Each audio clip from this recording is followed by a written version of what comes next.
ബസ്സുകൂടത്തിലേക്കുള്ള യാത്രയിലെ വളരെ ദീർഘമായ ഒരു ട്രെക്കിംഗ് ഉള്ള സ്ഥലമാണ് ഭാരതപ്പുലി എന്നുള്ള ഗ്രാസ് ലാൻഡ്.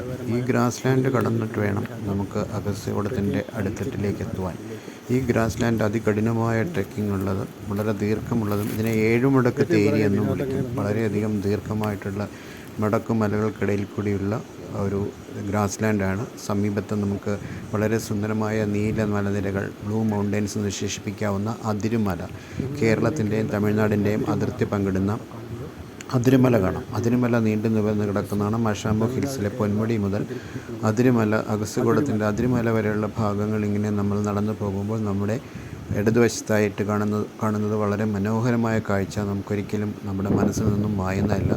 അങ്ങ് അകലെ അതിനിടയ്ക്ക് എവർഗ്രീൻ ഫോറസ്റ്റിന് മുകളിലൂടെ ഒരു ചെറിയ തലതീട്ടി നോക്കുന്നത് പോലെ നമുക്ക് അഗസ്ത്യകൂട പീക്ക് കാണാം. അഗസ്ത്യകൂടത്തിന് അത്രയും ദൂരം താണ്ടി വേണം നമുക്ക് അഗസ്ത്യകൂടത്തിലേക്ക് എത്തേണ്ടത്. ഗ്രാസ് ലാൻഡ് ഇനിയും നീണ്ടു നിവർന്ന് കിടക്കുകയാണ്. നല്ല കഠിനമായ കയറ്റങ്ങളുണ്ട്, കുത്തനെയുള്ള കയറ്റങ്ങളുണ്ട്. ഈ ഏഴുമടക്ക് തേരി കടന്ന് നമ്മൾ ആ പച്ചക്കാട്, എവർഗ്രീൻ, വളരെ തിങ്ങി മിങ്ങി നിൽക്കുന്ന എവർഗ്രീൻ ഫോറസ്റ്റിൻ്റെ അകത്ത് കടന്ന് ആ മലനിരകൾ കടന്ന് ഇറങ്ങി വേണം നമുക്ക് അതിരുമലയിൽ, അഗസ്ത്യകൂടത്തിൻ്റെ തൊട്ട് താഴെയുള്ള അതിരുമലയിലെത്താൻ. അഗസ്ത്യകൂടം നമ്മളെ വരവേൽക്കാൻ എന്ന വണ്ണം ഇടയ്ക്കിങ്ങനെ തലയുയർത്തി നിൽക്കുന്ന വിദൂര ദൃശ്യത്തിൽ കാണുന്നത് വളരെ സന്തോഷം.